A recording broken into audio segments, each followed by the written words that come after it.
This is a production of PBS Charlotte. Just ahead on Carolina Impact, flooding can happen anywhere. Find out why buying homes like this in flood-prone areas saves taxpayers money. Plus, we'll introduce you to some high school theater groups taking part in the annual Bloomy Awards for the first time. And llamas, cows, and goats, oh my. I'm Danielle Koser. Coming up, I'll show you how students in Shelby are learning lessons through livestock.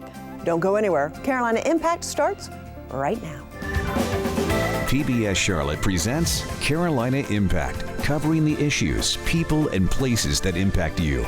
This is Carolina Impact. Good evening. Thanks so much for joining us. I'm Amy Burkett. South Carolina experienced a historic amount of rain last October, resulting in damaged homes, businesses, and infrastructure. But flooding can happen anywhere. Just a few inches of water during a flood can cause tens of thousands of dollars of damage. We all know the saying, when it rains, it pours. But for some living along Charlotte's McMullen Creek, heavy rains trigger the fear of flooding regularly. The Charlotte-Mecklenburg Stormwater Services Department has a program aimed at reducing property damage caused by flooding. Carolina Impact's Jason Terzis has the details for us. You've probably never seen this before. A homeowner taking pictures of his house as it burns down. Another odd sight, firefighters sitting around doing nothing about it. And the reason for all this? This little creek that runs through the backyard. Confused? Don't worry, in a minute or so it will all make sense. Most homes in the Sherwood Forest neighborhood of Charlotte date back to the 1950s. Back then, city and county codes were nothing like they are now in regards to flooding and floodplains. This particular area was developed before the floodplains were regulated. And so what happened is a lot of these homes were built close to a creek, which actually was a selling feature for some homes. What homeowners didn't know then was how often McMullen Creek would be flooding. And in recent years, it's gotten worse. This creek's actually a torrent. When it rains, it really rains hard here.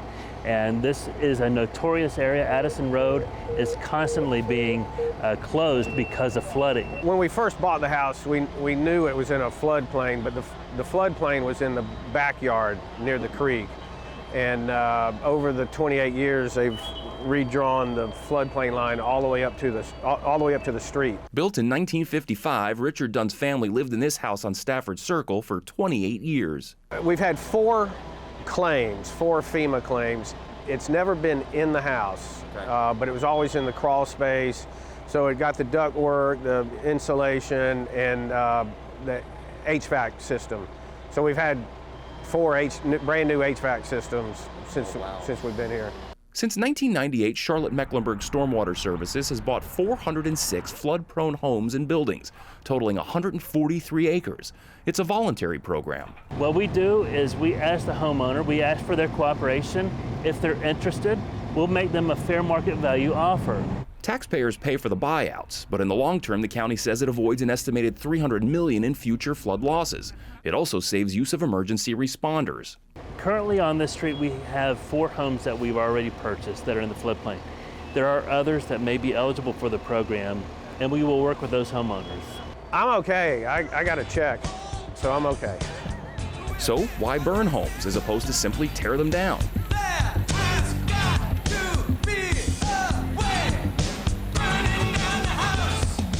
Turns out burning is more cost-effective than bringing in bulldozers and other heavy equipment.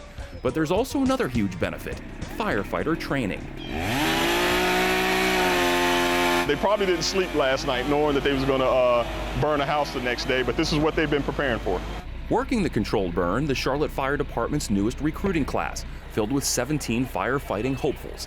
The 26-week program teaches recruits all the fundamentals of fighting a fire, from dealing with trucks and hoses to getting inside an ongoing blaze. They're also going to learn in this 26 weeks fire behavior. How does fire burn? Where does it go? When it gets into the attic, what do you do?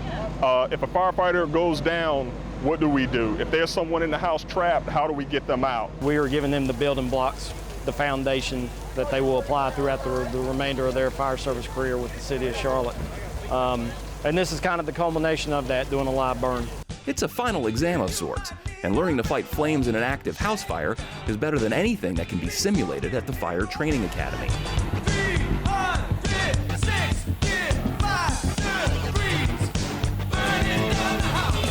This is it. This is the final exam. This is what they've been waiting on. They go in, put the fire out, have a class picture at the end, and they can share it with their family. But the most important thing, they have this training, and when they go to the station, as soon as they walk in the door, they'll be ready to fight a fire. Since Richard's home was burned in March, the one next door has also been burned to the ground. Crews now clean up what's left and pour fresh dirt. The goal is to return the area to its natural vegetative state. For Carolina Impact, I'm Jason Terzis reporting. Thanks so much, Jason. For more information about Charlotte-Mecklenburg's flood plan buyout program, look for this story on the Carolina Impact page at pbscharlotte.org. Well, more than 40 schools across 9 counties are represented in this year's Bloomie Awards. Most of the schools have competed before, but 6 schools are new to the competition this year. Carolina Impact's Danielle Koser explains why students and teachers are excited to be involved. From the Mighty Ducks quack, quack, to the Mighty Mighty Titans. Everyone loves watching the underdog come out on top. Young characters. At Bunker Hill High School, students prepare for a different kind of showdown. Instead of blocking out their opponent, What is the whole point of the song? they're blocking out scenes. We're here every day till 5 o'clock, learning new songs, new dances every day. Gearing up to compete in the Blumenthal Performing Arts High School Musical Theater Awards, a regional competition better known as the Bloomies. As far as like the underdog, I do feel that we are, just because we're so new and we've never competed before. But I definitely think we have the talent of the big dogs. Allison Andrews directs the cast in this year's production, The Sound of Music. Bunker Hill is the first school from Catawba County to compete for a Bloomie. At the director's meeting, one of the leaders said, "Catawba County Schools, who are you? Raise your hand." And I was the meek little mouse, "Me, that's me." Just weeks away from opening night, students start to rely less on their scripts. I feel like I'm on top of the world when I finish a scene without messing up. Hoping to wow the judges and bring home some hardware and recognition for the theater program. It would mean so much to us because it would signify all the hard work that goes into this. I mean, with rehearsals and everyone doing all they can. It would mean a lot just to show that we're just not some small school. And it's added a level, I think, of professionalism to make sure everything is as great as we can make it. Savannah Fry landed one of the lead roles. She plays Maria, a free-spirited young woman studying to become a nun. Blossom of snow, may you bloom. She's a lot like me. She's kind of clumsy and kind of trying to find herself, which is something I can really connect to, being that I'm going to go to college soon. Nearly 50 students are taking part in this year's production. Several days a week, they cram into this classroom for rehearsal. We do not have a theater, we just have this classroom. So in these 4 walls, lots of things go on. It's a little crazy at times. Forming a strong bond, like family. We're really close, and it's really good to have people of all different backgrounds to be able to come together for their love of just one thing.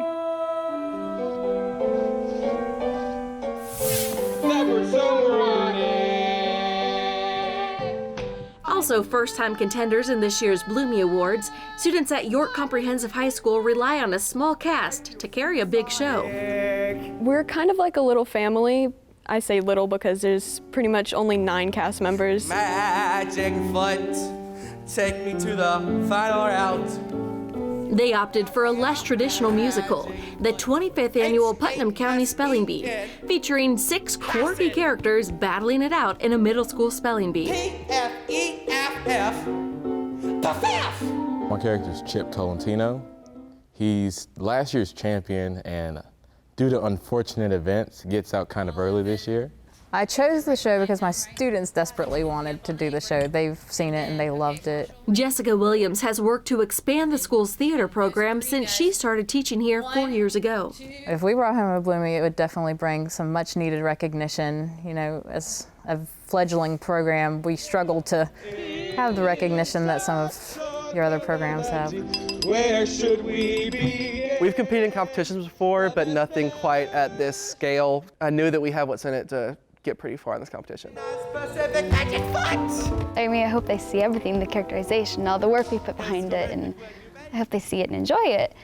But I hope they feel the same things that we do, feel the emotions behind the characters and just all the power and all the intensity that we have put into it. And swapping playbooks for scripts, students at Bunker Hill and York Comprehensive prepare for their biggest competition yet. We decided to compete this year because it's a new challenge for us. I'm always about go big or go home, so I figured let's go big. Belting out notes and blocking scenes, students hope to show the judges big talent can come from small schools. Confident that earning a little recognition at this year's Bloomie Awards will go a big way for their theater departments. For Carolina Impact, I'm Danielle Koser reporting. Thanks so much, Danielle. The Bloomie Awards will take place Sunday, May 22nd. We want to wish all the schools competing the very best of luck. Well, joining me now is Tom Gabbard, President and CEO of the Blumenthal Performing Arts Center. Tom, thanks so much for your time. Thanks for inviting me. We always appreciate it. We know you're here, there, and in New York and everywhere. So when we have time to sit down with you, we love to get to know a little bit about why you started the Bloomies 5 years ago this year. Well, actually, it goes back to the National High School Musical Theater Awards. I went the very first year, called the Jimmy Awards, and sitting there in the first 15 minutes, I realized our kids had no way to participate in this because we had no feeder program. So I came back, discussed this with our team, and said, we need to start our own regional program. And that was about 5 years ago, and it has wildly exceeded our expectations. You know, I had the good fortune to be in the audience last year and was completely blown away and loved the opportunity to recognize talented teens. And you've done such an amazing job of that. And to have, you know, the house was filled to the gills. And that's sort of where we're excited about the partnership that we have with you folks in Wells Fargo this year to actually be able to broadcast the Bloomie Awards. What do you think that's going to add to the process? Well, number one, it's a huge relief to me because we were faced with the situation of turning away family and friends that couldn't get tickets. So now they can tune in to WTVI and watch it there. But it also broadens the ability for this entire community to celebrate our kids. And that's really at the heart of what the Bloomie Awards is about, to celebrate our talented kids, to encourage them, to lift them up, and to encourage them to aim high in all facets of their life. And so now the community at large can celebrate. And we're excited to be a part of that. But talk to us, how does the judging happen? It's such a huge process that you have undertaken.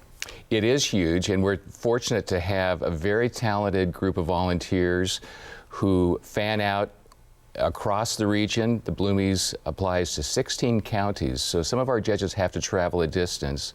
They all see a minimum of 3 shows, so it would be impossible to see all of them. But then they convene together, look at video from shows that they did not have a chance to see, and then collectively they make the determinations. So, and it's so exciting. The night is really just like the Tony Awards. It is. A bit of the Tony Awards, a bit of the Oscars.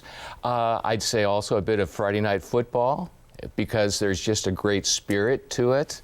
But people dress up for it because it is a big deal. You know, and we love the fact that we saw in that story some folks who are just entering the contest for the first time. So there are schools with a lot of experience, brand new schools coming on every year, and I can suspect that you folks are continuing to grow this program because there's so much talent out there. We are, and I think we make this accessible to schools of all budget sizes. We actually tier the competition so that schools with smaller budgets are not in any way disenfranchised. We also place a real emphasis on the students. All of the awards are student related, and for them to compete in categories such as scenery and costumes, at least 50% of the work has to be done by students. So really at the heart of every piece of this is acknowledging and celebrating our kids. There are even some scholarship opportunities involved? There are. We're up now. We will be announcing awards of what annually is in excess of $80,000 in scholarships. I think we haven't really done this survey as we could, but I would be willing to bet that nationally it ranks as one of the highest scholarship award opportunities in the nation. What a great way to just encourage young people to really pursue their dreams. And you've had a lot of success. Of past winners have gone on. We met Eva Noblezada earlier, and she went on to star in Miss Saigon in London's West End and is coming to Broadway soon, I understand. And that's just one story of these great kids doing great things. I get a little too excited about it, I think. Well, great. And, you know, and it's not just people like Eva that are aiming high on stage. We know if we can look back, and I look forward to looking back 20 years from now to see what have these kids become. It's not going to be just all performers, of course. Some of them, that fire is going to be ignited, and they're going to become community leaders, they're going to become teachers, attorneys, doctors, that the Bloomies have helped to fire their ambition to aim high. Tom Gabbard, thank you so much for all you do for these young people and for our community to keep the performing arts alive and strong here. We appreciate it. Well, and thank you for being such a great partner to help us expand the impact of the Bloomies. Thanks to the support of Wells Fargo, the Bloomie Awards will air right here on PBS Charlotte Tuesday, June 14th at 8 p.m.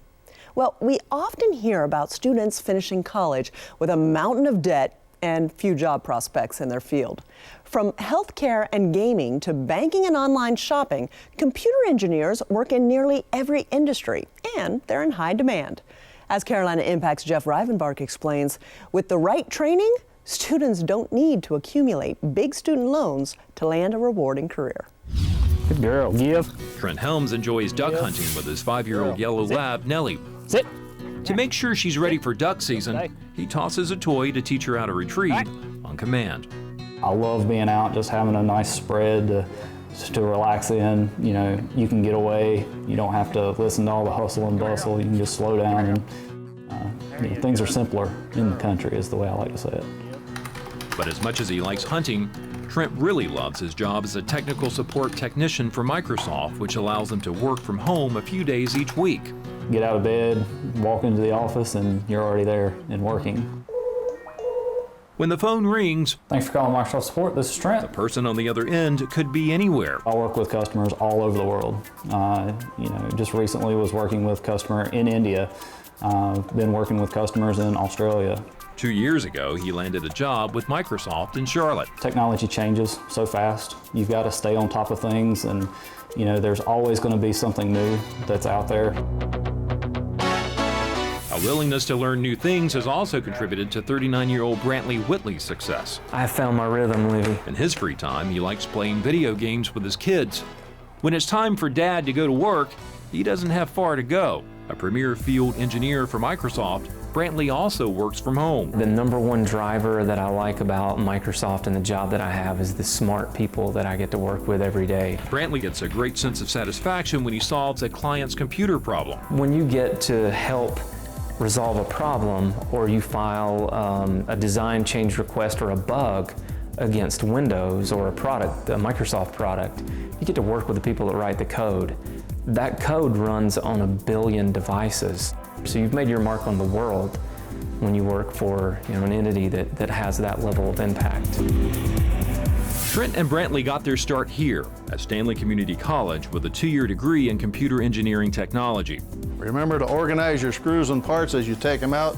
The program teaches students how computers function and how to troubleshoot and repair all devices in the IT field.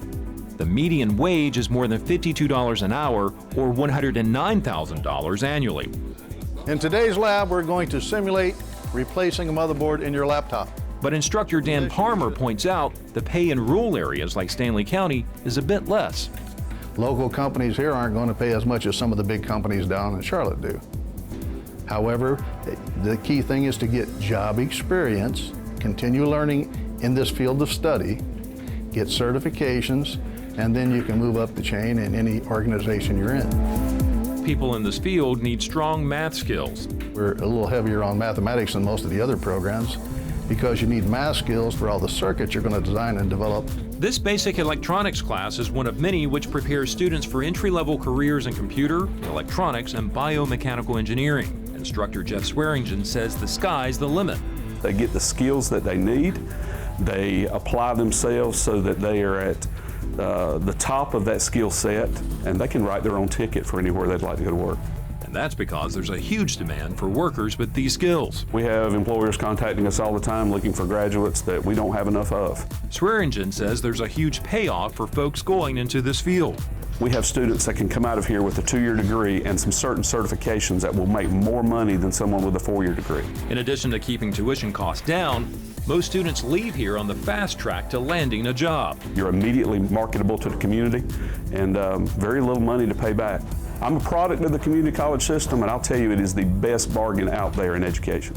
Shouldn't be overlooked. If you enjoy working with computers and have strong math skills, a career in computer engineering technology could be a great option. Someone that really wants to excel in this field, they can do very well. And Trent and Brantley are 2 examples of actually doing that. Since computer engineering is just one of many areas in this field, Brantley offers this advice.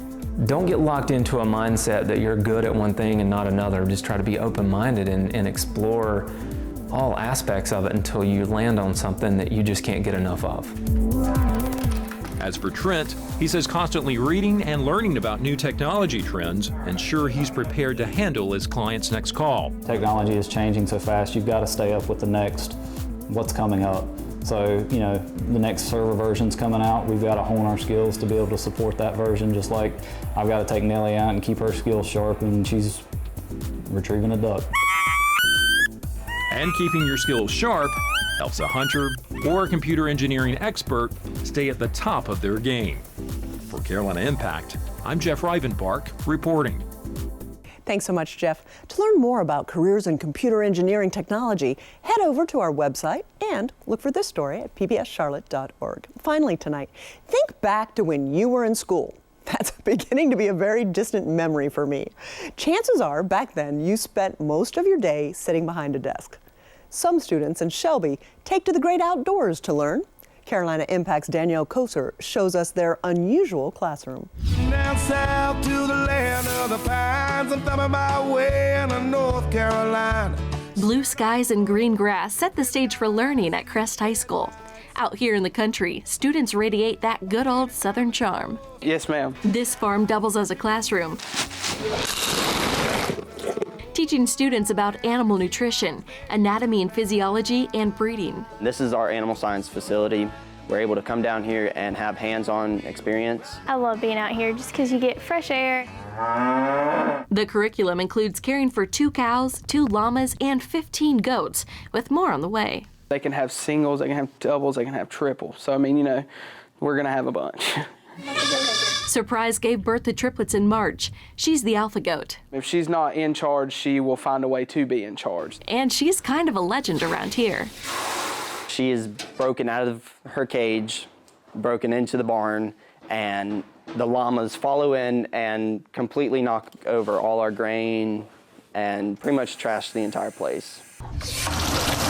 Despite dirty jobs and daily chores, shave them after school, wash them, dry them, feed them, water them. Students look forward to spending time in the barn, caring for these curious creatures. It's definitely the babies. When the baby goats come, it's just rewarding. After working with them, you sort of build a bond with them. Seniors Bobby Peterson and Justin Henson admit they've gotten pretty attached to these animals. Hey, buddy. Over the last 4 years. Some people think it's weird when you talk to the goats. What are you doing? You can call Justin the Goat Whisperer. He communicates with Surprise through a series of clicks. Come on, girl. These are Oberhasli goats, a dairy breed marked by reddish-brown color and a black dorsal stripe. The females produce more than 5 pounds of milk a day. Well, yeah, you've heard of farm to table, but out here, it's stall to sink. Students make soap using this goat milk. So rock me, mama, like a wagon wheel. Rock me, mama, any way you feel. It's kind of like a little science experiment. We use a fragrance oil and we use a dye. Students start the process by melting glycerin. Then they add the goat milk, which makes the soap rich in vitamins and minerals. Instead of stripping those natural oils away, it keeps them in your skin, so it makes it a lot softer. From the production to the final product, a lot of teamwork goes into making this soap.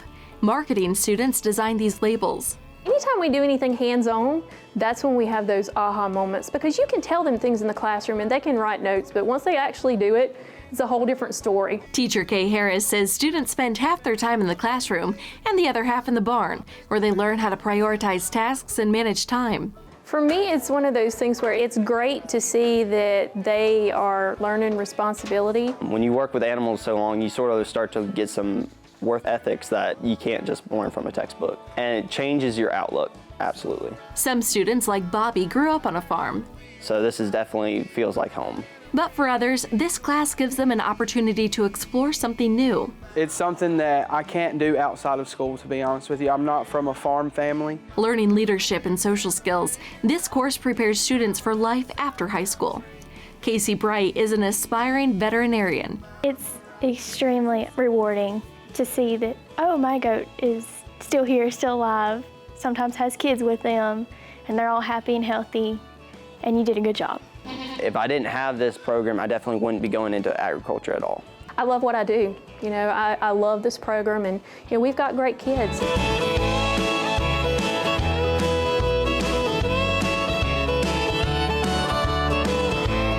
Surrounded by fresh air and frisky goats, it's just another day on the farm for these students.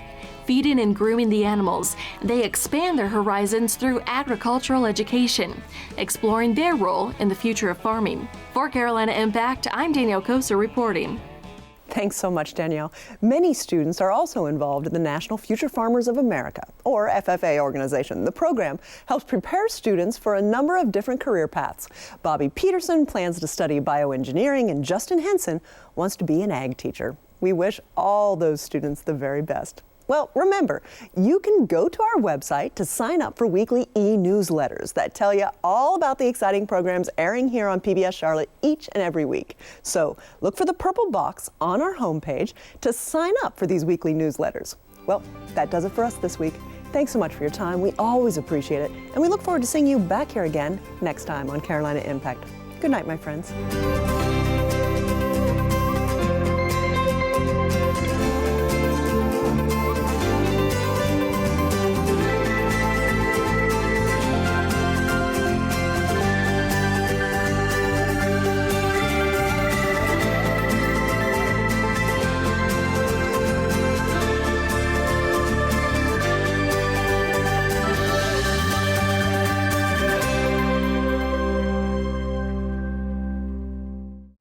Production of PBS Charlotte.